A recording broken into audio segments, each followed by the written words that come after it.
Assalamualaikum warahmatullahi wabarakatuh. Alhamdulillahirabbil alamin wassalatu wassalamu ala asrafil anbiya'i wal mursalin wa ala alihi wa ashabihi rasulillah ajmain.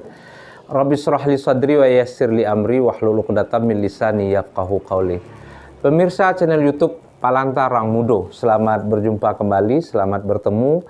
Kali ini kita akan melaksanakan diskusi dengan Wali Nagari Panampuang, Kecamatan Ampe Angke, Kabupaten Agam, dan Direktur Founder dari Dango Tuo Institute, Muhammad Aliman Sahmi, MA, di mana kita akan mendiskusikan tentang Nagari dan Pilkada Kabupaten Agam tahun 2020. Sesuai dengan misi yang kami emban di Palanta Rang Mudo Agam, di mana kita ingin membangun partisipasi politik, pendidikan politik yang mencerdaskan bagi masyarakat.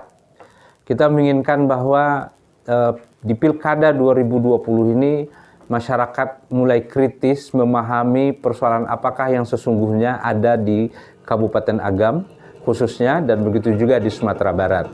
Dan kami juga akan selalu menampilkan pandangan tokoh-tokoh yang kita wawancarai, mulai dari kandidat, kemudian tokoh aktivis pemuda, dan tokoh wanita, dan seterusnya. Mudah-mudahan ini akan memberikan manfaat untuk masyarakat di Kabupaten Agam khususnya, dan Sumatera Barat pada umumnya. Dan kami juga mengajak untuk memberikan subscribe untuk channel ini, kemudian like, dan mungkin jika ini sesuatu yang bermanfaat silahkan di-share. Selamat menyaksikan. Billahi fisabilil haq, fattaqullaha mastata'tum. Assalamualaikum warahmatullahi wabarakatuh.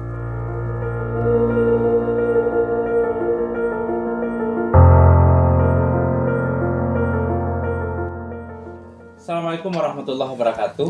Pemirsa channel YouTube Palanta Rang Mudo, sebagaimana yang sudah kami antarkan di awal tadi, di markas Dango Tuo Institute sudah hadir Inya Wali Nagari Panampuang, Inya Zulhendra Khatib Bandaro, dan kemudian founder dari Dango Tuo Institute, Bung Muhammad Aliman Sahmi. Selamat sorenya, selamat sore Bung Sahmi. Selamat sore. Sore, Ustaz. Terima kasih banyak telah memenuhi undangan kita dari Palanta Rang Mudo, dan kita merupakan sebuah channel YouTube yang kita tujukan untuk memberikan pandangan-pandangan untuk masyarakat Agam dan Sumatera Barat khususnya, dan kita juga punya moto dari Sumatera Barat untuk Indonesia. Mudah-mudahan melalui channel YouTube ini kan kembali bisa membangkitkan batang terandam setelah sekian lama kita tidak memiliki lagi tokoh-tokoh yang besar untuk negeri ini, untuk Indonesia.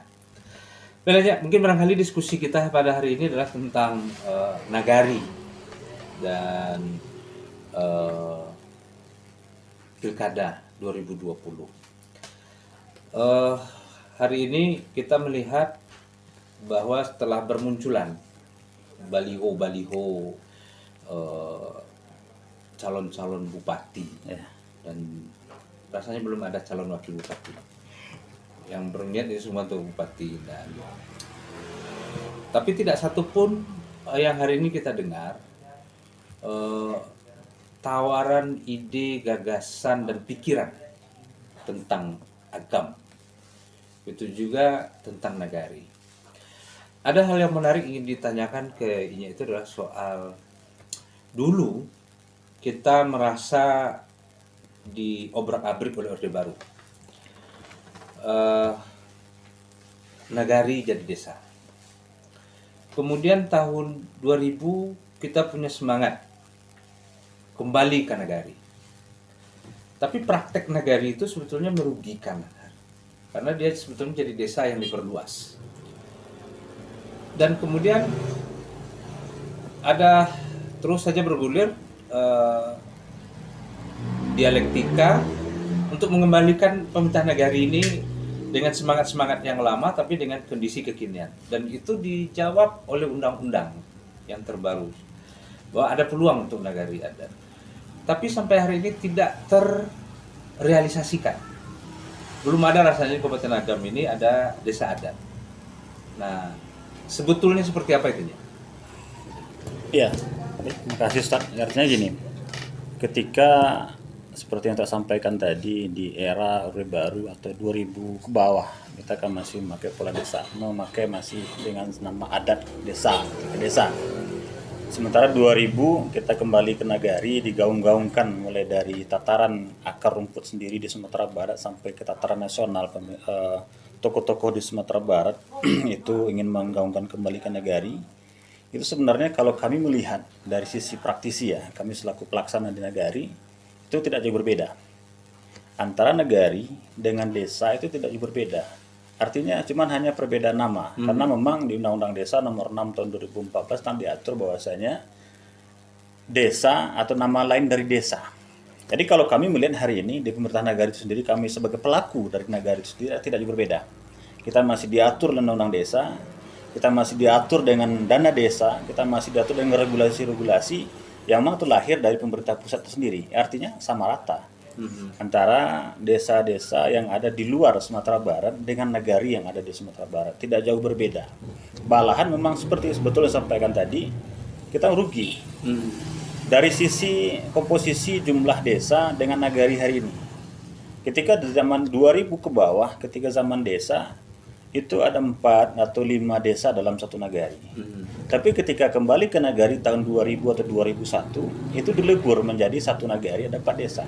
Artinya dari sisi potensi keuangan, dari sisi potensi infrastruktur dan sebagainya kita jauh merugi.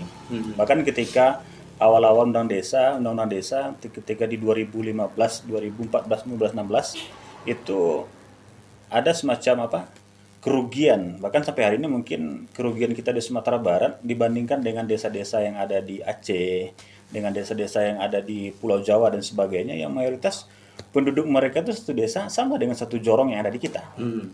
Berkisar antara palingan sekitar 1.800 jiwa atau mungkin paling tinggi 2.000 jiwa. Sementara desa hari ini atau nagari hari ini, desa tempat kami sendiri itu mencapai 8.000 penduduk kita.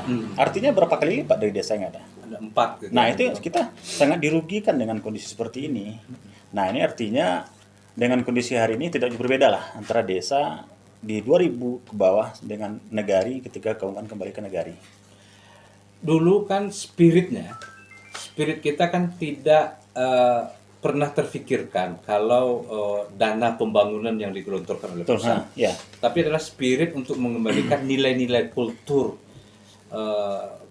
nagari adat Minang untuk bisa hidup kembali karena sudah dianggap sudah mengalami degradasi. Dan kemudian kan muncul hitungan kerugian itu karena memang desa hari ini sudah mendapatkan 1,5 miliar, 1 miliar dari dana alokasi desa. Ya. Nah, kalau kita pinggirkan dulu soal dana alokasi desa itu, dana desa itu, hari ini mungkin sudah mengerucut ya, pikiran tidak mau mengembalikan menjadi desa adat. Nah, yang menyebabkan tidak terjadinya desa adat itu menurutnya itu kenapa? Apa sih bedanya? Kan sebetulnya desa adat dapat juga bantuan dari pemerintah. Desa pemerintah, desa bukan desa adat juga dapat bantuan dari pemerintah. Itu bedanya di mana? Ya. Kalau mungkin dari sisi pendapatan desa itu mungkin sama. Artinya itu adalah tanggung jawab amanat undang-undang. Ketika undang-undang desa dilahirkan oleh pemerintah, itu pemerintah negara itu harus hadir memberikan peran dalam bentuk mengalokasikan dana desa ke masing-masing nagari atau masing-masing desa yang ada di Indonesia. Cuman hari ini ketika ada pilihan menjadi desa adat, itu kita lihat, kalau kami melihat artinya ketidaksiapan kultur adat itu sendiri. Kalau kita lihat di masing-masing di beberapa nagari, memang ada beberapa nagari yang 1 atau 2 mereka sudah siap. Dalam artian mungkin bisa menjadi baru artinya siap betul untuk menjadi desa adat. Kalau kami lihat untuk di Sumatera Barat dengan diskusi-diskusi kita di nagari, diskusi kita dengan tokoh-tokoh, diskusi kita dengan para pakar yang mengerti persoalan nagari ini, kesiapan di bawah. Artinya kita melihat hari ini pranata adat, kultur adat dan sebagainya sudah mulai menghilang. Udah menghilang. Kalau kita lihat artinya ini harus diperkuat dulu. Kita tidak bisa menjadi desa adat ketika nenek mama yang banyak, atau mungkin contoh di negari kami itu nenek mama boleh dihitung ratusan. Tetapi ketika dibawakan kepada peranata adat, ketika bagaimana kehidupan adat seperti dulu, ketika ada sebuah aturan-aturan adat yang tidak tertulis dan sebagainya, bahkan hari ini kita lihat antara kemenakan sendiri itu tidak hormat lagi kepada mamaknya gitu kan. Seorang mamak pun begitu juga, mungkin ada antara mamak yang menjual harta pusaka, ada mamak mungkin yang membawa harta di rumah kemenakannya kepada anak, istri dan sebagainya. Itu kondisi hari ini terlihat gitu kan. Maaf, memang tidak semua nagari, tapi kondisinya hampir seperti itu kita lihat. Jadi ketidaksiapan tadi dari sisi kultur masyarakat adat itu sendiri. Artinya kalau di sisi pemerintahan, artinya kalau kita di nagari, kami secara pemerintahan itu artinya ketika memang sudah muncul dari bawah, artinya desa adat itu kan ketika undang-undang itu kan memberi arah pilihan sebenarnya. Yang memilih itu adalah kita. Kita yang memilih, lalu direstui oleh pemerintah daerah sendiri dengan mengeluarkan regulasi, apakah peraturan bupati, apakah peraturan daerah dan sebagainya. Nah, disitulah baru nanti kita bisa menjadi sebuah desa adat. Jadi artinya kalau kita melihat ketidaksiapan itu. Jadi bisa dikatakan hampir, kalau khusus lah Kabupaten Agam, hampir rata bahwa masyarakat kita tidak siap untuk kembali kepada pemerintah. Kalau kami melihat seperti itu, tidak siap dari sisi kultur peranata adat itu sendiri. Kalau sudah ada enggak yang mengajukan diri untuk dijadikan desa adat? Kalau sepanjang yang kami ketahui, yang mengajukan belum ada. Cuman ada beberapa kemarin kajian dari provinsi, Dinas Pemberdayaan Masyarakat Desa Provinsi, memang ada beberapa daerah nagari yang akan dijadikan semacam pilot project lah, pilot project desa adat. Mungkin Agam sendiri, Nagari Lawang kalau kami tidak salah. Dan itu memang karena memang di situ kalau kita lihat kultur adatnya memang berjalan tapi belum maksimal juga. Artinya ketika barale itu kan, ketika pesta-pesta perkawinan dan sebagainya, ibu-ibunya masih kita lihat itu menjunjung talam dan sebagainya gitu kan. Nah, termasuk mungkin potensi-potensi kehidupan adat, aturan regulasi adat ketika di situ.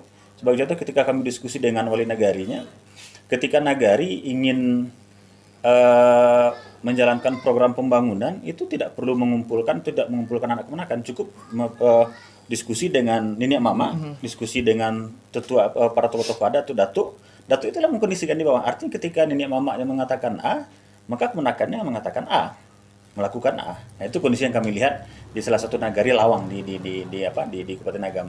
Dan itu yang dijadikan oleh pemerintah sendiri, pemerintah Sumbar sebagai pilot project desa adat. Tapi sampai hari ini kita belum mendengar apakah sudah memang ditetapkan sebagai pilot project secara resmi menjadi desa adat, dikeluarkan regulasi oleh daerah sendiri. Belum tahu pasti juga. Gimana kalau menurut pandangan dari Dangau Tuas itu melihat kajian ini? Karena kan memang ada yang menyimpang ini dari spirit awal gitu ya. Kemudian terjadi hari ini kita memaksakan juga ini kondisi. Bahwa ini kan sebetulnya bukan pemerintah adat, bukan nagari yang kita bayangkan seperti dulu. Kemudian nilai-nilai itu dipaksakan untuk hidup. Sehingga kan ada di Agam ini nagari madani gitu kan. Nah, itu gimana itu melihatnya gitu dari Dangau Tuas itu? Kalau berkaitan dengan konsep desa adat yang ada, kalau terlalu dipaksakan, nanti Kabupaten Agam tidak akan mencapai sesuatu yang namanya pertumbuhan yang baik, pertumbuhan yang inklusif. Tidak akan bisa tercapai. Jadi kalau menurut pandangan kami dari Dangau Tuo, akan lebih baik kita di sini, masyarakat dan pemerintahan itu harus fleksibel sajalah. Tidak, ya mungkin agak sedikit dibilang nakal juga nakal ya, saya berpikir kalau tidak usah dipaksakan desa adat, sudah. Kalau memang ingin menerapkan pembangunan berkelanjutan yang sedang disemangatkan oleh masyarakat dunia sekarang, boleh saja, tapi kita harus membangun semacam irisan dengan bagaimana kondisi saat ini. Dan kalau memang ingin mengedepankan nilai-nilai yang namanya adat kebudayaan, yang di segi kultur sajalah diperkuat. Tapi kalau dibawakan ke struktural, nanti akan amburadul kalau menurut saya. Akan amburadul karena apa? Sekarang pergerakan dinamis. Bisa nggak ini dijadikan jawaban? Kenapa nagari-nagari di kita ini jauh tertinggal dibandingkan dengan daerah Jawa. Misalkan di Jawa itu ada desa yang bisa pendapatan desanya 1,5 miliar, 2 miliar, 18 miliar gitu kan hidup gitu ya. Karena di sini ada apa? Ada persoalan satu harus membangun desa sesuai nagari itu sesuai dengan kultur-kultur nilai-nilai kita yang ada. Satu lagi juga masuk dengan program pemerintah yang seperti ini. Ada nggak itu mungkin yang jadi penyebab nagari ini tidak begitu apa namanya? Tidak begitu berkembang lah kalau dari sisi ini kita lihat dibandingkan dengan daerah Jawa, daerah luar. Ada nggak kira-kira? Saya ingin mengangkat inovasi kemarin yang diunggulkan oleh pemerintah Hutan Agam terkait dengan gerakan Nagari Madani. Ya, kita sangat bersyukur gerakan Nagari Madani yang digulirkan di Kabupaten Agam sekarang menjadi dipandang sebagai inovasi pembangunan. Dan kita menjadi kandidat untuk yang namanya penilaian pembangunan daerah. Jadi kalau berangkat dari indikator kriteria yang sudah ada, kalau diterapkan secara total, saya bisa memandang kalau percepatan pembangunan di Kabupaten Agam bisa tercapai. Nah, masalahnya sekarang adalah di sisi manusianya. Yang kembali kepada hal tadi, kemarin kita juga membahas tentang masalah kultur masyarakat. Sudah siapkah masyarakat untuk maju? Sudah siapkah masyarakat untuk terbuka dengan kondisi yang ada? Sudah siapkah masyarakat seperti yang dibahas olehnya tadi sebagai nenek mama misalnya ketika dia memahami tanah pusako yang sebenarnya adalah harta yang kuat untuk jadi keberlanjutan ekonomi, apakah sudah siap untuk mengefektifkan penggunaannya, tidak digunakan untuk kepentingan yang sebenarnya tidak produktif. Seperti itu dikatakan digadaikan. Kalau digadaikan sebenarnya kalau banyak sekarang yang menggadaikan, terlepas dari kontroversial tentang boleh atau tidaknya penggadaian tanah pusako itu, tapi kalau dipandang kan itu tidak produktif untuk anak kemenakannya. Begitu juga dengan yang lebih brutal lagi yang menjual harta pusakonya, itu kan akan lebih memperburuk kondisi perekonomian yang ada di Sumatera Barat. Selama ini didengungkan sejak dari Pak Aristo ya, sampai sekarang itu kan Madani gitu. Madani gitu kan. Sekarang mengerucut, kalau dulu agak Madani, sekarang Nagari Madani. Kan terminologi Madani ini menjadi perdebatan juga gitu. Madani ini dalam Madinah atau apa yang dimaksudkan gitu. Kalau meniru Madinah berarti situ ada Yahudi dan Nasrani. Maka nggak cocok juga sebetulnya nama itu gitu. Kalau pengalaman ini, apa sih yang dicapai dari Nagari Madani ini? Ya, kalau kondisi hari ini tentang program dari pemerintah daerah sendiri adalah gerakan Nagari Madani. Kebetulan kita Nagari adalah sebagai project lah. Ya. Kalau kami mengatakan Nagari sebagai project. Itu kondisi hari ini ya. Kalau kita boleh mengkritik, kita dari pemerintahan sendiri bukan mengkritik pemerintah ya, tapi dalam artian kita sebagai pelaku di tataran Nagari itu hanya sebatas perankingan. Tidak sebatas mengaplikasikan. Bagaimana? Ketika Perbup 64 tahun 2016 tentang mengatur pedoman gerakan Nagari Madani, itu kan diatur ada beberapa indikator kriteria. Nah, apakah gerakan Nagari Madani itu hanya sekedar ketika nagari itu dinilai bagaimana kondisi salat berjamaahnya, seperti apa, zakatnya sebesar apa dan sebagainya, lalu kehidupan remajanya seperti apa, lalu keadaan lapau, warung dan sebagainya, apakah menyediakan fasilitas perjudian atau tidak, hanya sebatas itu. Tapi bagaimana kita sebenarnya gerakan Nagari Madani itu gerakan itu kan bukan penilaian. Gerakan itu adalah langkah-langkah apa yang harus kita lakukan. Kalau kita ingin membuat sebuah Nagari Madani, harus gerakan ini kita lakukan. Ini proyek yang harus kita bina. Seperti contoh, ketika kita mungkin ketika diskusi kita dengan beberapa kawan-kawan di remaja masjid dengan Masjid Joko Karyan, contoh gitu kan, itu kan memang mereka gerakan. Bagaimana menggerakkan ketika masyarakat mau datang ke masjid, gerakan bagaimana masyarakat mau membayarkan zakat di masjid untuk fakir miskin dan sebagainya, ketika kas mereka tuh habis untuk kegiatan fakir miskin dan sebagainya orang sekitar. Nah, seperti itu sebenarnya gerakan. Artinya bagaimana hari ini ketika satu nagari A, ini apa permasalahan ketika dia tidak tercapai indikator ini? Mungkin masjidnya sepi. Nagari B, mungkin kehidupan remajanya seperti ini, kita godok. Ketika nagari A itu kehidupan masjidnya tidak ramai, bagaimana gerakan supaya di sana bisa meramaikan masjid? Lalu nagari ini ternyata permasalahannya adalah remaja yang nggak mau datang ke masjid, remaja yang kehidupannya mungkin terpengaruh dengan pengaruh-pengaruh negatif. Nah, bagaimana gerakan kita membawa remaja ini mereka menjadi generasi yang Islami, generasi yang sesuai dengan harapan Madani tadi. Itu sebenarnya kondisi hari ini kalau kami milih seperti itu, hanya sekedar perankingan setiap tahun, direkrut tenaga asesmen dan sebagainya, lalu dilaksanakan ranking, saya ditetapkanlah Nagari A ini kriteria levelnya Nagari Madani level 3, level 4 dan sebagainya seperti itu. Tapi yang gerakan terpadu dari semua lini untuk bagaimana menjadikan sebuah nagari itu nagari yang Madani, kalau kami lihat masih belum maksimal. Itu. Berarti kan itu hanya sekedar apa ya? Lip service gitu ya. Lip service. Jadi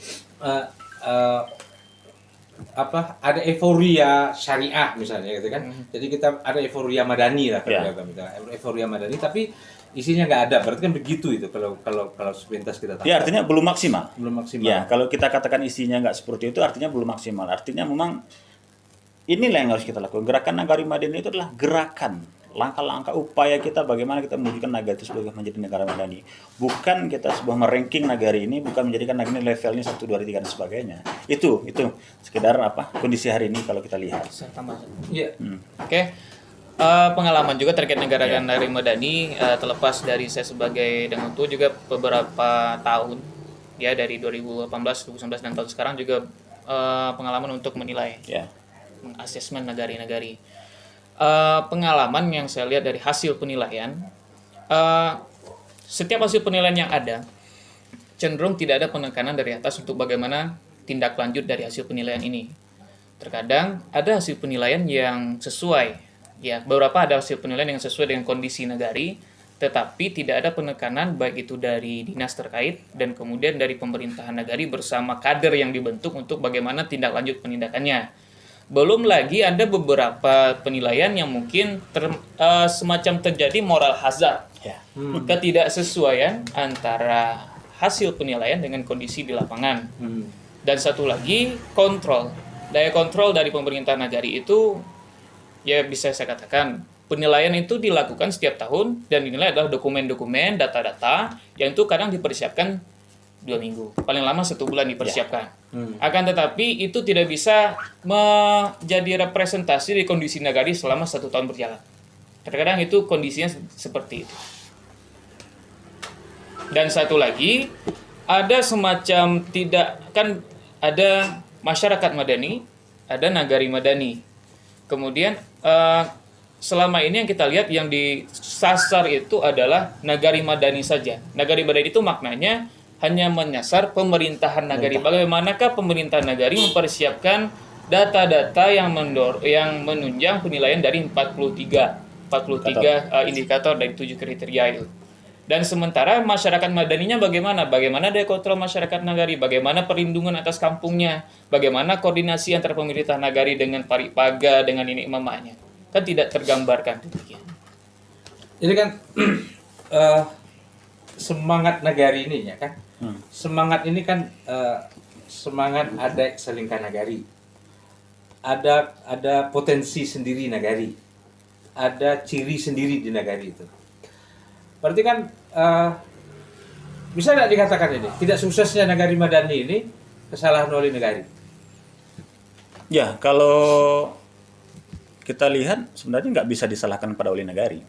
Artinya ini, nagari, pemerintah nagari hari ini dibebankan dengan beban yang sangat berat dengan dana desa, dengan program-program kegiatan OPD atau kegiatan kabupaten yang dilimpahkan kepada nagari. Itu contoh pendataan, belum lagi kegiatan ini itu dan seperti, belum lagi kegiatan seremonial, perlombaan-perlombaan, penilaian-penilaian nagari dan sebagainya seperti itu. Dibebankan seperti itu. Sementara kapasitas kita dari pemerintah nagari yang melaksanakan program ini belum maksimal. Belum maksimal. Artinya dari segi personil seperti dikatakan Dinda Sami tadi, artinya SDM kita ini belum maksimal untuk ketika bisa melaksanakan kegiatan-kegiatan yang berjubel dengan beban-beban yang begitu berat. Dengan dana desa. Kita mulai merencanakan, melaksanakan, menata usahakan, laporan dan sebagainya sampai pertanggungjawaban kita dari semua pemerintah nagari. Dulu masuk lagi program seperti ini, seperti katakan Indah tadi, kita di nagari disuruh mempersiapkan data-data ini, bahkan mungkin dalam waktu 1 bulan kita bisa ada siapkan data setinggi ini untuk indikator nagari apakah itu real dan sebagainya. Nah ini terkadang yang jadi persoalan bagi kita di nagari. persoalan bagi kita di personil nagari. Lalu muncul pertanyaan, ketika ketika level nagari itu tidak mencapai level 5 atau level 4, ketika nagari A dia sudah mencapai level 5, sementara kita nagari B sudah baru mencapai level 3 atau level 2, bahkan ada yang level 2 di Agam. Nah, ini kondisinya hari ini tentu kita dicerca, apakah wali nagari tidak bisa menjadikan nagarinya menjadi nagari madani. Tapi ketika kita lihat sebenarnya, Ustaz, nagari ini sudah madani sebenarnya. Kalau dari segi praktek kita di lapangan, artinya kita melihat di Agam ini tidak ada rasanya masjid yang tidak berpenghuni. Tidak ada rasanya masjid yang tidak melaksanakan ibadah salat 5 waktu. Tidak ada anak-anak MDA kita yang tidak melaksanakan khatam Al-Quran dan sebagainya. Tidak ada masyarakat yang tidak berzakat dan sebagainya. Nah, cuman hari ini karena memang seperti itu. Jadi kesalahan sebenarnya kesalahan kita semua. Kesalahan dari segi pembuat aturan yang memang artinya setengah-setengah seperti yang saya katakan tadi, hanya sekedar bikin program seperti ini untuk menjual program dan sebagainya. Sementara tataran di bawah sebagai praktisi ini tidak diperkuat seperti ini. Nah, itu kondisinya. Artinya kesalahannya memang kesalahan kita semua. Kita di pemerintah nagari mungkin bisa jadi, di pemerintah kabupaten sendiri mungkin bisa jadi. Dari segi tataran pengambil kebijakan atau mungkin bisa jadi ya kalau kita kritik artinya dari semua sisi lah.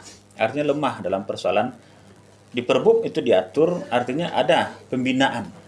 Ketika nagari A di levelnya cuma 3. Sementara nagari A yang lain sudah melejit sampai level 5 atau level 4 dan 5. Nah, pembinaan untuk nagari A ini ketika dia menjadi level 3 untuk menjadi level berikutnya tidak ada.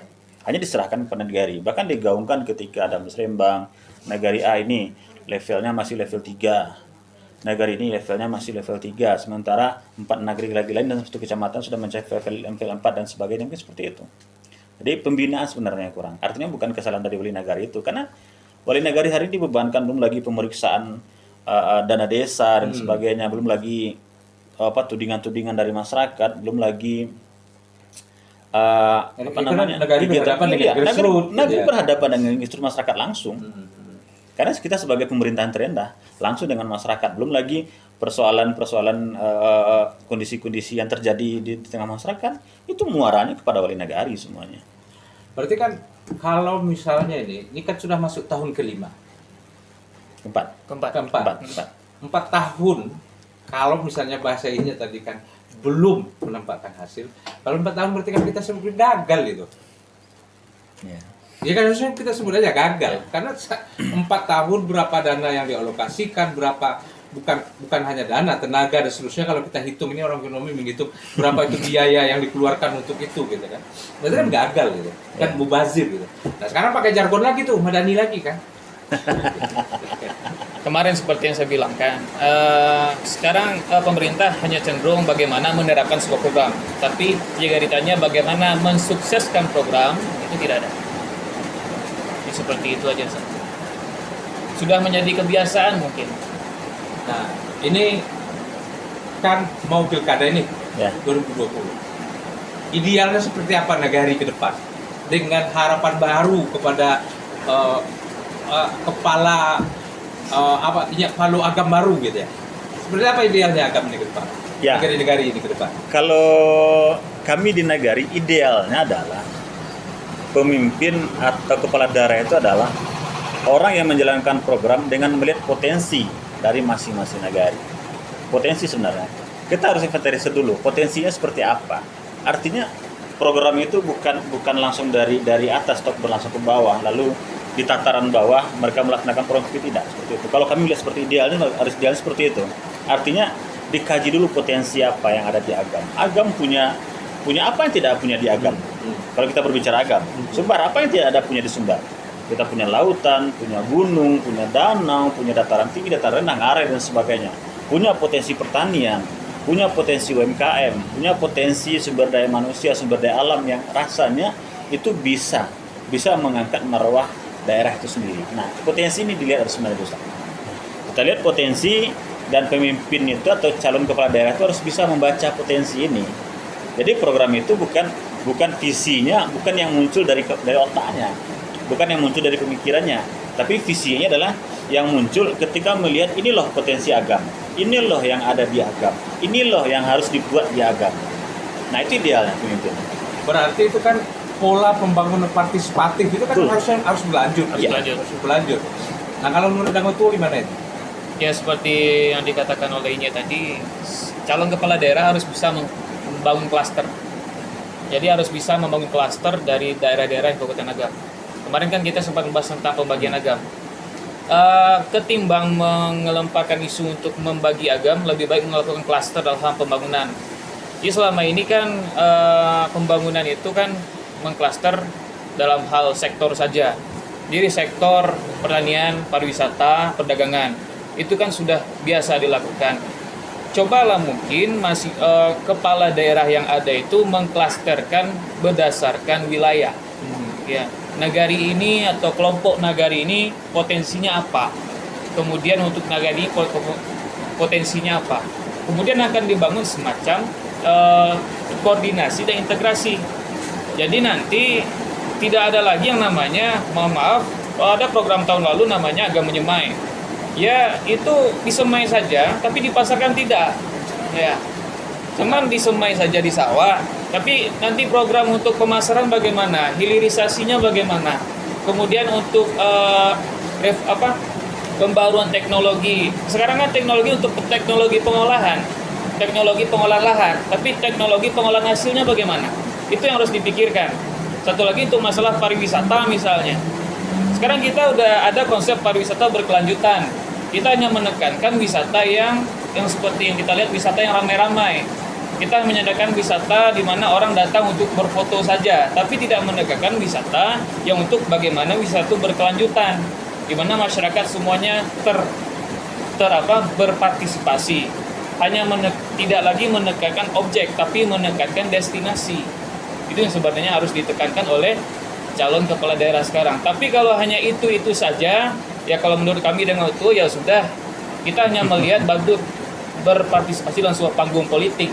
Jadi mereka hanya tampil di sebuah panggung, tapi tidak ada melakukan semacam aksi setelah dari panggung, di bawah panggung bagaimana? Ya, kita kan sebetulnya antara Bukit Tinggi dengan Agam itu kan sebetulnya nggak bisa dipisahkan. Ya. Tapi ini kan terjadi jomplang ya, disparitasnya, pendapatan Bukit Tinggi berbeda dengan Agam. Ya. Yang dijual di Bukit Tinggi itu sebetulnya kan Agam. Kan gitu ya? Ya. Kalau saya sering seloroh begini, orang melihat Gunung Singgalang di Bukit Tinggi bayar. Kita melihat Bukit Tinggi dari Agam gratis gitu. Berarti kan ada masalah di situ soal manajemen. Ini agak nakal sedikit. Kira-kira dari calon yang muncul ini ada nggak kira-kira yang bisa jawab gitu? Ya. Kalau menurut saya, kalau yang baru muncul ke permukaan sekarang ya belum ada yang bisa menjawab hal itu. Padahal sekarang itu Bukit Tinggi dan Agam sudah satu wilayah, sudah satu kawasan untuk pilotnya pariwisata dunia. Geopar itu kan dunia. Sudah satu kawasan loh. Tapi kalau ditanya apa yang akan mereka lakukan tentang adanya sudah bergabungnya Bukit Tinggi Agam di dalam satu kawasan ekonomi, sebenarnya tidak ada sampai sekarang. Mereka kan yang Agam, yang Bukit Tinggi. Nggak, artinya dari kandidat yang muncul Iya, nggak ada sama sekali. Ya, kalau saya melihat juga belum. Artinya hari ini kandidat yang muncul itu mereka baru hanya membahas jargon mereka ya. Kalau kita berbicara jargon, masih berbicara madani, masih berbicara kesejahteraan sosial, masih berbicara membela agam, masih berbicara agam itu super power, agam itu hebat dan sebagainya seperti itu. Tapi belum ada calon yang berani muncul ke permukaan, yang berani membaca potensi, yang berani membagi agam dalam tanda kutip sesuai dengan klaster-klaster potensi-potensi sumber daya manusia dan sumber daya alam masing-masing. Belum ada. Ya, mudah-mudahan ini bisa menjadi referensi lah bagi calon-calon. Dan satu lagi, ini juga untuk para tim sukses. Ini kan kebanyakan tim sukses, yang idealnya tim sukses itu bagaimana membangun pemikiran untuk memajukan kabupaten di tempat dia tinggal. Jadi ketika ada calon yang mereka usung, mereka juga sekalian berpikir bagaimana memajukan kabupaten atau daerah mereka. Tapi kebanyakan sekarang yang muncul adalah tim sukses itu hanya berpikir bagaimana calon mereka sukses untuk menjadi kepala daerah, tapi tidak kalau ditanya apa yang akan mereka lakukan di Kabupaten Agam, mereka akan terkesan ya sudahlah itu urusan dari calon mereka yang usul. Jadi mungkin apa ya, sampai ke sana mungkin terlalu berat. Kalau menurut saya itu sekedar sampai di sini aja, yang bisa menata wilayah di timur ini saja, mengatasi masalah sampah, masalah air mungkin sudah cukup hebat gitu. Tapi kondisinya kan tidak. Ya kan itu persoalan kita hari ini kan di atas ini sampah, air. Dan kemudian bagaimana satu nagari dengan nagari itu pembangunannya itu apa namanya berkesinambungan. Yang di atas sudah bikin irigasi, yang di bawah tidak menyambut, akhirnya masalah lagi gitu. Ya kan sebenarnya butuh kepala daerah yang mampu untuk menata itu. Mungkin tambah lagi Ustaz. Tadi Dinda Sami mengatakan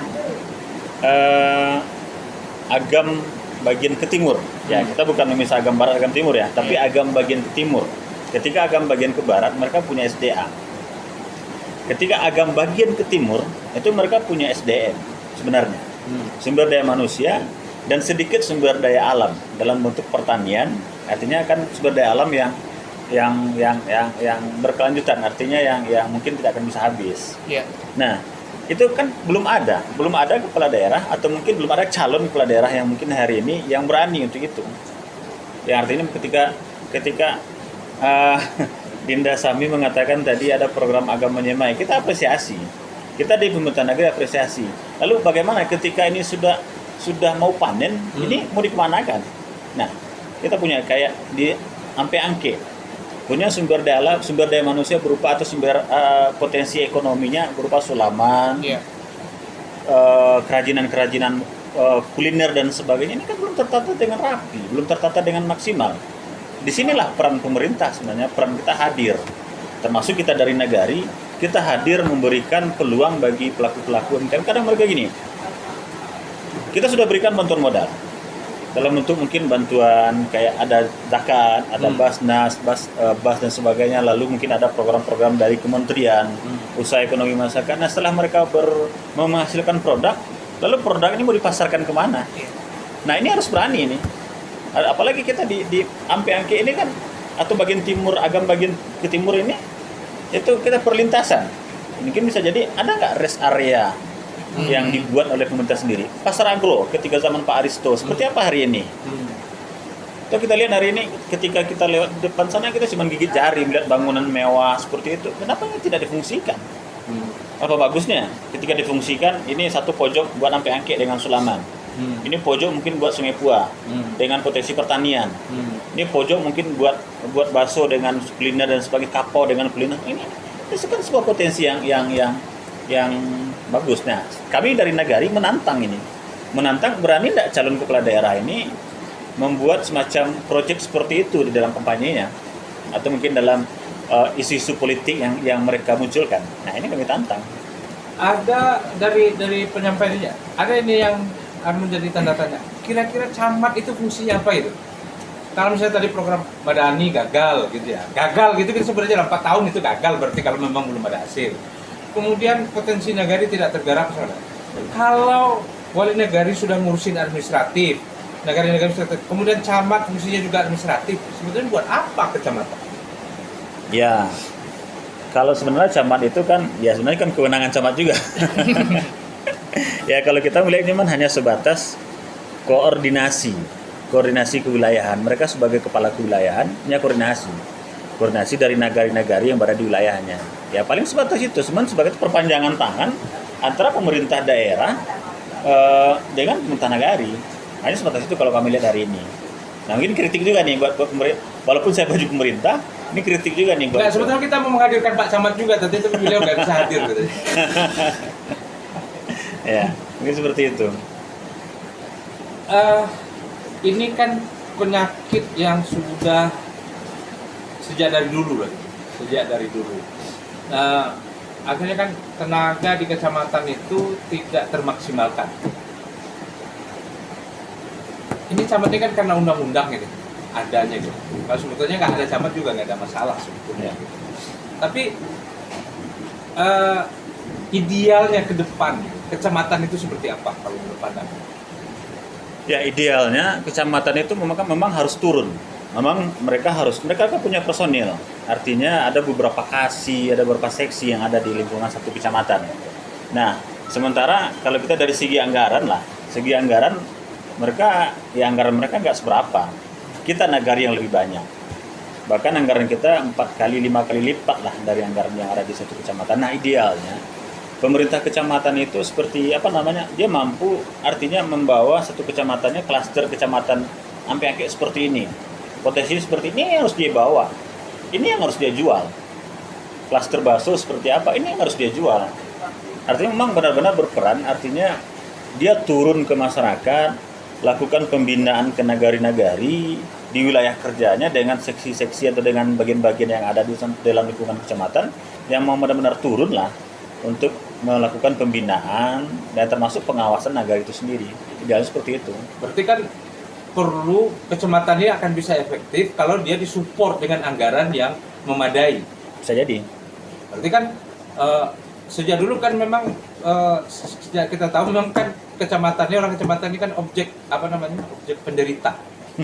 Objek penderita kan muara dari semua dinas, semua juga ke kecamatan, sehingga camat harus kalau kita sebut induk camat itu tidak satu gitu. Tidak hanya sekda, tidak semua kepala dinas ini muaranya ke situ gitu. Kan seharusnya kalau ingin mengefektifkan kecamatan berarti harus disupport dengan pendanaan. Bisa jadi salah satu, dan termasuk peningkatan kapasitas sendiri. Kecamatan ya mungkin dalam artian kecamatan ya, bukan camat ya, bukan camatnya, tapi dalam artian kecamatan dengan personil-personilnya memang dibekali lah dengan semacam pemahaman tentang regulasi dan tentang kebijakan ada di negari. Memang hari ini, tapi kalau tadi Ustadz mengatakan kecamatan adalah muara dari seluruh OPD, sebenarnya hari ini nagari lah muara seluruh OPD. Oh, tidak lagi kecamatan, langsung. Memang melalui kecamatan, tapi kan nagari yang lebih banyak berperan untuk menyiapkan segala sesuatu. Contoh, ketika ada dinas A, OPD A, dia butuh data ini. Nah, idealnya kan kecamatan yang berjalan sedang fungsinya. Tapi hari ini kecamatan cuma turunkan lagi surat ke nagari.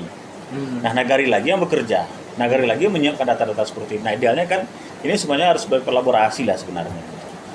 Tidak hanya pembebanan. Jadi kalau kami lihat pembebanan. Ya, kalau kondisinya demikian, kalau kita lihat program dari pemerintah pusat sekarang tentang adanya reformasi birokrasi, jadi kalau saya berpikir sebaiknya camat itu ditiadakan saja kalau itu. Kalau memang dari OPD dinas itu langsung ke nagari, sementara kalau untuk alasan efisiensi, untuk bagaimana kita lebih cepatnya sebuah birokrasi, bagaimana camat itu ya gitulah dihilangkan saja. Bagaimana? Iya, undang-undang yang ngatur. Iya, itu mungkin bisa catatan juga sih buat para pembuat undang-undang. Bagaimana kalau dalam hal ini ya kita kan harus konsisten. Kan namanya sekarang udah ada yang namanya reformasi birokrasi. Kalau memang sudah diterapkan itu secara total, bagaimana kalau penerapannya itu dari bawah ke atas? Bagaimana itu hal-hal yang rasanya kurang perlu ya udah. Kemarin saja ada wacana untuk mengurangi pejabat eselon. Sekarang kita lihat juga sekarang kecamatan mendengar penjelasan tadi tentang bagaimana fungsi dari kecamatan. Kalau memang langsung dari OPD langsung bisa ke wali nagari, lantas kecamatan untuk apa lagi? Oke, kita agak bergeser sedikit ya. Geser. Kalau kemarin kita tanyakan ini, masih relevan enggak untuk hari ini isu yang diangkat itu membelah agama? Kalau saya melihat membelah agam atau boleh dikatakan daerah otonomi baru dan sebagainya hanya sekedar pemanis pilkada saja kalau saya melihat. Ya kenapa nggak dari dulu? Kenapa nggak dari dulu? Kenapa? Artinya proyek 5 tahunan lah. Kalau saya melihat seperti itu, walaupun kemarin ada sudah semacam ada klarifikasi dari Sekda, ada semacam argumentasi dari DPRD dan sebagainya, dan mungkin ada progres dari panitia daerah otonomi baru yang sudah turun ke nagari-nagari lalu Nagari mengeluarkan semacam surat keputusan mendukung pemekaran atau mendukung Agam ini menjadi sebuah daerah otonomi baru. Ya kalau saya lihat hari ini nggak relevan lah. Artinya hari ini kita berbicara potensi lah. Toh selama ini ya kalau cuman alasan klasiknya cuman orang jauh berurusan ke Lubuk Basung, orang jauh berurusan ke ibu kota kabupaten, saya rasa nggak. Selama ini seperti apa kan nggak ada masalah. Nggak ada kok kita lihat masyarakat yang demo karena jauh berurusan, nggak ada. Toh mereka terbantu dengan pelayanan yang ada di kantor di Bukit Tinggi, ada pelayanan seperti itu. Dan kita di Punta Nagari pun selama ini saya hampir 6 tahun saja di Wali Nagari, udah hampir mau habis periode ini ya San. Itu nggak ada kendala selama ini. Ya karena memang itu sudah ya kalau alasan anekdot kita lah, kalau Agam ini sudah menjadi 2, tapi kita nggak mungkin melihat Danau Meninjau lagi. Nah itulah semacam alasan semacam anekdotnya lah. Tapi menurut saya nggak relevan lah kalau otonomi baru atau daerah pemekaran ini dijadikan sebagai isu-isu. Karena saya melihat hari ini, ya mungkin ketika hari ini kawan-kawan di panitia DOB untuk merumuskan, ya saya mungkin 5 tahun 10 tahun ke depan belum tentu dikabulkan. Iya.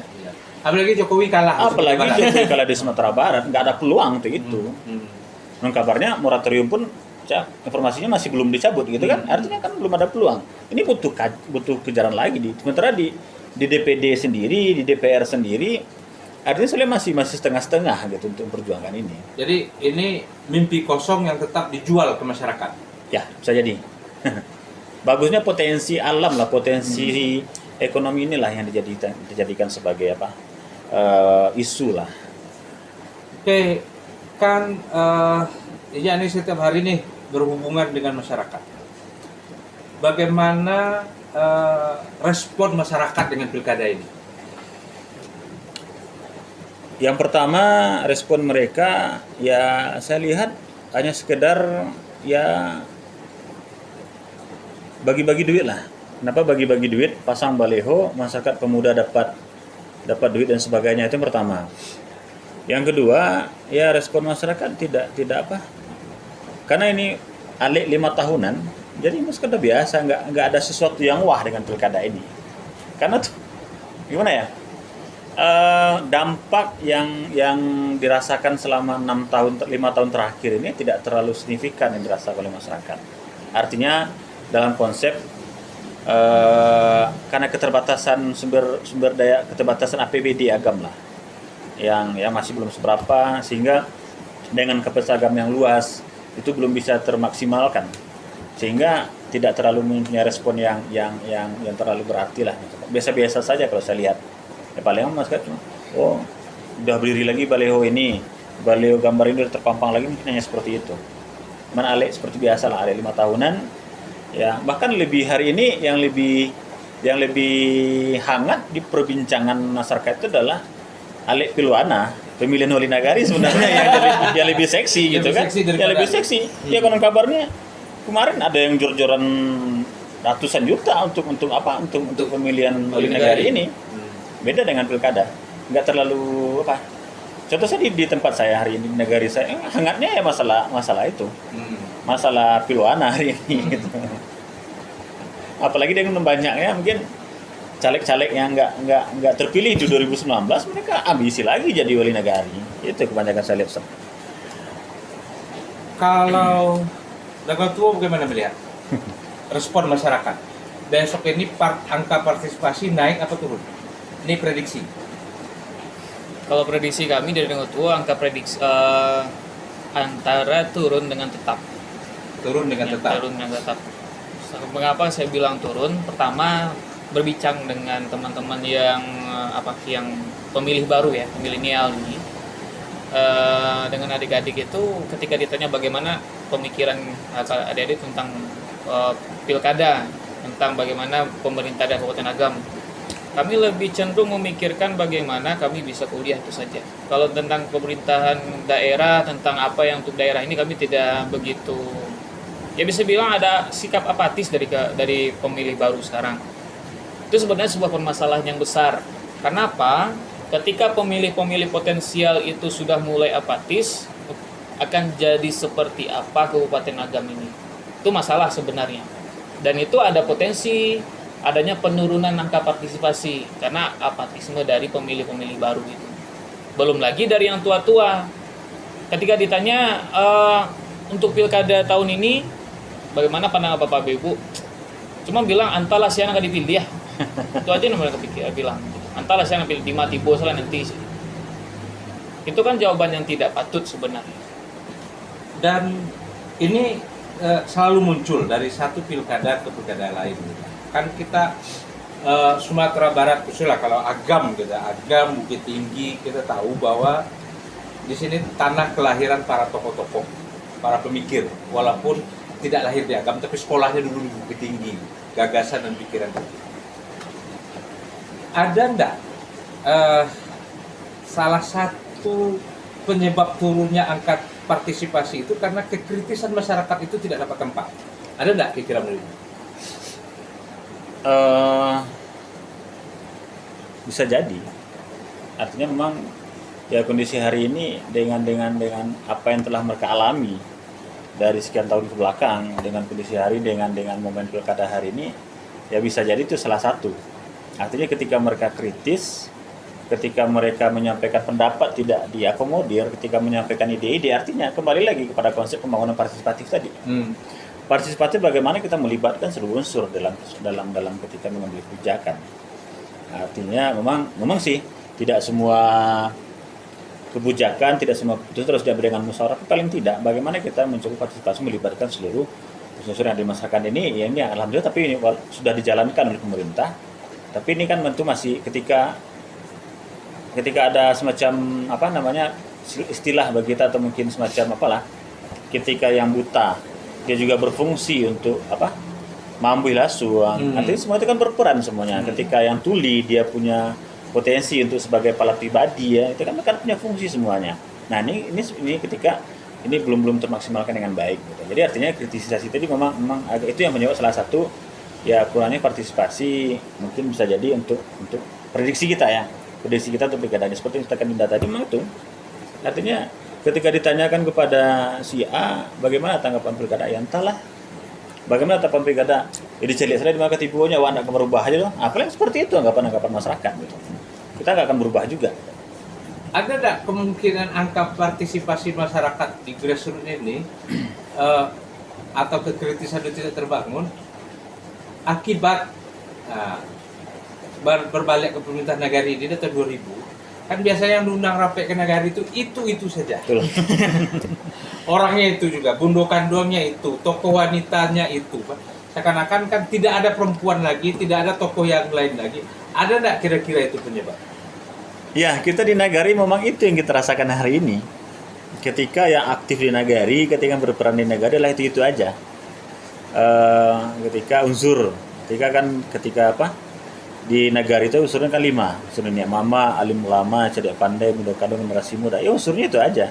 Ketika kita musyawarah Nagari, ketika musrembang, ketika rapat-rapat di Nagari, yang itu aja. Nah artinya seperti yang saya katakan tadi, artinya keterlibatan seluruh, walaupun di Undang-Undang Desa diatur ketika yang salah satu unsur di dalam musyawarah Nagari, musyawarah desa itu ada unsur dari petani, asal unsur dari kelompok wanita, unsur dari komunitas, bahkan hari ini ada semacam gerakan duta anak gitu kan, ramah anak gitu kan, anak-anak pun harus dilibatkan dalam setiap tahapan pengambilan kebijakan di Nagari ataupun di pemerintah itu sendiri. Ya tetap kembali kepada konsep tadi, karena mereka jenuh sebenarnya. Ketika kita di Nagari, ya paling pembahasan itu dengan orang itu aja. Ketika muncul orang baru, palingan ketika habis generasi ini mungkin muncul lagi generasi baru, mungkin itu bisa beralihnya mungkin. Nah, jadi itu bisa menjadi salah satu jawabnya. Ini masalah besar buat ke depan. Daun Tuo punya solusi enggak? Kita memang harus membentuk semacam kajian secara swadaya dari masyarakat. Itu memang kalau saya memandang itu mutlak digerakkan. Saya memang masing-masing negara punya kelompok intelektual. Itu tidak bisa dibantah. Kenapa? Coba data di semua negara, seluruh negara di Kabupaten Agam, mereka punya kelompok intelektual.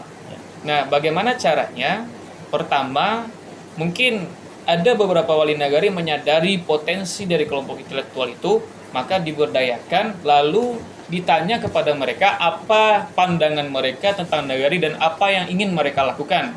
Itu yang pertama. Yang kedua, mungkin ada wali nagari yang mungkin belum peduli atau belum menyadari potensi dari keberadaan kelompok intelektual itu. Nah, itu fungsi bagi kita yang punya channel untuk mengampanyekan itu, bagaimana kelompok intelektual itu bisa bergerak untuk mengatasi hal tersebut. Dan yang ketiga, ini mungkin pengalaman bagi kami ketika kami hadir dalam sebuah semacam rapat di pemerintah wali negari, di kantor wali negari kita rapat untuk masalah pembangunan. Ada beberapa kawan-kawan kami yang muda ini yang baru hadir, tapi mereka punya pemikiran yang kritis. Mereka punya keinginan untuk pembangunan di negari ini. Namun ketika mereka memiliki aspirasi, keinginan untuk pembangunan, hanya tercatat, hanya okelah ditampung. Namun pada akhirnya yang mengemuka adalah bagaimana melanjutkan ya rabat beton terus, irigasi terus. Tapi untuk pembangunan sumber daya manusia tetap pelatihan. Itu saja yang terjadi. Dan kemudian kemarin sempat saya berbicara dengan teman salah satu tandem di Dangotu ini. Dan mungkin beberapa waktu yang lalu sempat juga kami utarakan di medsos dan ditanggapi oleh tentang bagaimana menghadirkan pemerintah ke masyarakat. Selama ini kan ada menghadirkan masyarakat di pemerintahan. Ya. Sebenarnya di sini adalah yang kami inginkan adalah masyarakat yang memiliki program. Misalkan saja untuk pertanian misalnya, kelompok tani melakukan sebuah semacam program, kemudian menghadirkan pemerintah, mungkin wali nagari bersama dengan penyuluh, bagaimana mendukung program yang dilakukan oleh petani. Ya, itulah petani menjamu pemerintah. Tapi selama ini yang ada adalah bagaimana petani diundang pelatihan di hotel, kemudian dimanjakan petani. Setelah itu apa? Maka diundang pelatihan 3 hari, 2 hari 3 malam, 3 hari 2 malam, 4 hari 3 malam di hotel, diberi uang saku, makan enak, tidur enak, tapi sementara sawah mereka tinggal, ladang mereka tinggal. Setelah itu pulang hanya dapat sertifikat paling oke, kemudian uang saku dan transport. Setelah itu apa? Nah, sekarang itu yang perlu dilakukan adalah seluruh masyarakat membentuk programnya dan hadirkanlah pemerintah di program itu. Dan itu kesadaran masyarakat harus kita bangun bersama-sama. Kita harus membangun partisipasi masyarakat. Itu yang kami inginkan. Itu solusi mungkin yang bisa dilakukan. Mengingat kemarin waktu peresmian kelompok tani yang ada di Kota Marapa, sempat terdengar dari salah satu anggota dewan, dia menjanjikan kepada petani itu akan kami undang hadir sebuah pelatihan. Kapan lagi petani bilo oleh petani lalu di hotel? Itu kan sebenarnya kurang bagus. Itu kan merendahkan. Ya, seharusnya tekanlah, okelah petani, buatlah program, hadirkan kami. Kalau bisa untuk kelompok tani ini untuk bersawah, hadirkan kami bagaimana bertanam. Kami ikut bertanam.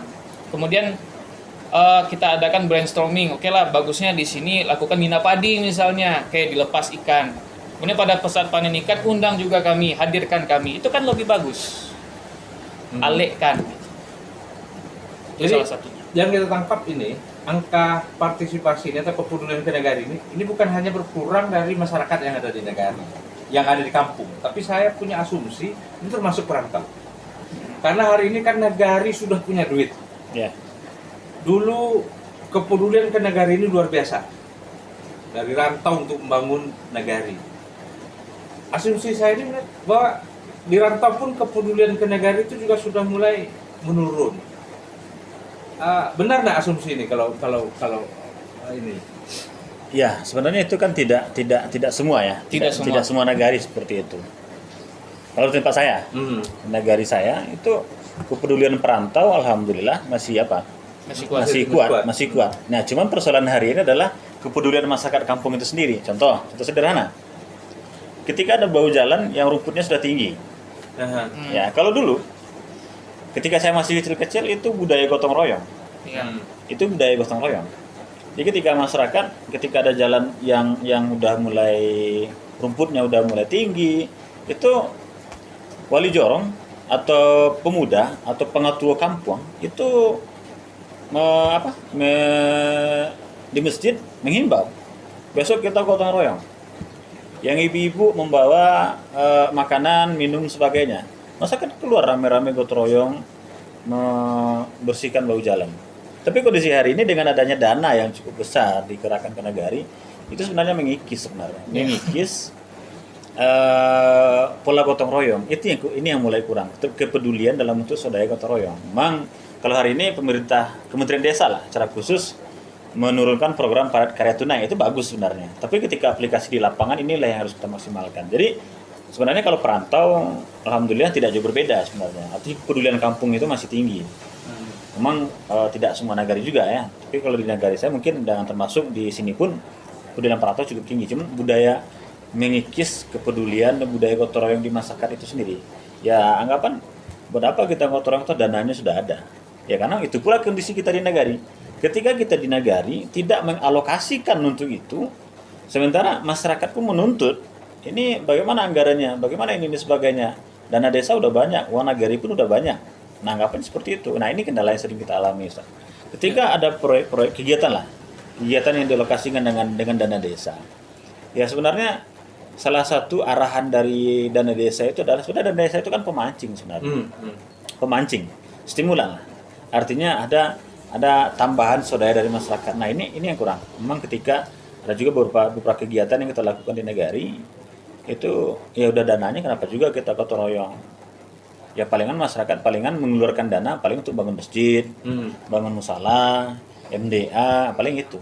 Tapi ketika kegiatan infrastruktur, apakah itu pertanian, infrastruktur apakah itu jalan dan sebagainya, ya masyarakat menganggap sudah termaksimalkan dengan dana desa, dengan dana yang dari Nagari. Berarti kan terjawab itu buah madani itu gagal. Kan seharusnya kan begitu. Ya. Bahwa ada nilai kriteria di kartu itu ada salah satunya itu. Salah satunya pemerintah Nagari ada melakukan atau memfasilitasi pertemuan antara masyarakat kampung dengan masyarakat perantau. Pemerintah Nagari yang memfasilitasi. Nah, ini masyarakat perantau pedulinya tinggi, tapi masyarakat perantau kadang bingung. Kepedulian mereka ini mau diluahkan kemana? Ya kita contoh di sini di Dengau Tuo, ini bisa dikatakan mayoritas ini peran perantau, semacam buku untuk bantuan ngecat sama lampu, sama listrik semuanya itu perantau. Itu memang ketika masyarakat di kampung sudah membuat wadah untuk kepedulian perantau, ya semuanya akan mengalir. Itu sebenarnya. Jadi intinya di sini adalah yang tinggal di kampung dan kemudian yang memfasilitasi masyarakat di kampung, itu sebenarnya. Jadi ini menarik ini sebetulnya pembicaraan ini. Kalau ini mungkin sudah hampir 1 jam pembicaraan kita ini. Kita mungkin perlu ada session kedua. Tapi mungkin untuk pertama ini kita cukupkan sampai di sini. Saya tidak akan menyimpulkan, barangkali bisa disimpulkan. Kamu masih ada sesi kedua. Sesi kedua, karena memang banyak hal. Karena kita menginginkan bahwa banyak buat di Sumatera Barat itu sebetulnya kita kan data ini tidak terbuka. Tapi ketika kita membaca data itu, disajikan data, kita terkaget-kaget. Kita tidak pernah menyangka bahwa Sumatera Barat itu 10 besar provinsi tingkat kriminal tertinggi di Indonesia. Jadi saya baca data BPS itu 7, 8, 6 gitu ya angkanya di situ kan. Kemudian di sektor pembangunan pemuda, data yang dikeluarkan BPS kita nomor 3 terburuk di Sumatera. Lebih bagus lagi Bengkulu, Jambi gitu ya. Itu data BPS gitu. Jadi kita terkaget-kaget membaca gitu. Nah, hari ini kan ada budaya yang terlihat bahwa pemimpin kita itu tidak mau menerima kritik gitu. Padahal kan sebetulnya kritik dan self-kritik itu penting. Kritik itu kan selalu kita berikan solusi. Tapi kalau kita tidak berikan solusi itu kan namanya menjudge gitu kan. Pikiran ini kan inilah pikiran-pikiran ini yang harus sebetulnya ditampung oleh para pemimpin kita gitu ya. Nah, mudah-mudahan ini menjadi sebuah masukan. Kita tidak punya maksud tertentu dalam acara ini. Siapapun kita akan undang untuk bisa kolaborasi, mengelaborasi dan seterusnya gitu. Jadi sekali lagi Nyak, terima kasih banyak. Ya. Sama-sama. Kemudian Bung Sahmi dan mudah-mudahan tidak bosan ini kita menumpang di Danau Toba Institute ini di Iya, Palanta bagus. aja gitu kan. Dan kemudian ini juga tidak bosan untuk ini dan hati-hati saja ya karena kritis-kritis nanti dipanggil. Siap. Ya. Itulah para pemirsa channel Palanta Rangmudo Agam. Sekali lagi kita tidak akan simpulkan, silahkan simpulkan sendiri. Sekali lagi maksud kita tidak ada tendensi apapun. Ini adalah sebuah kecintaan terhadap kampung halaman, terhadap negeri ini dan negara ini. Billahi fisabilil haq, fattaqullaha mastata'tum. Assalamualaikum warahmatullahi wabarakatuh. Waalaikumsalam.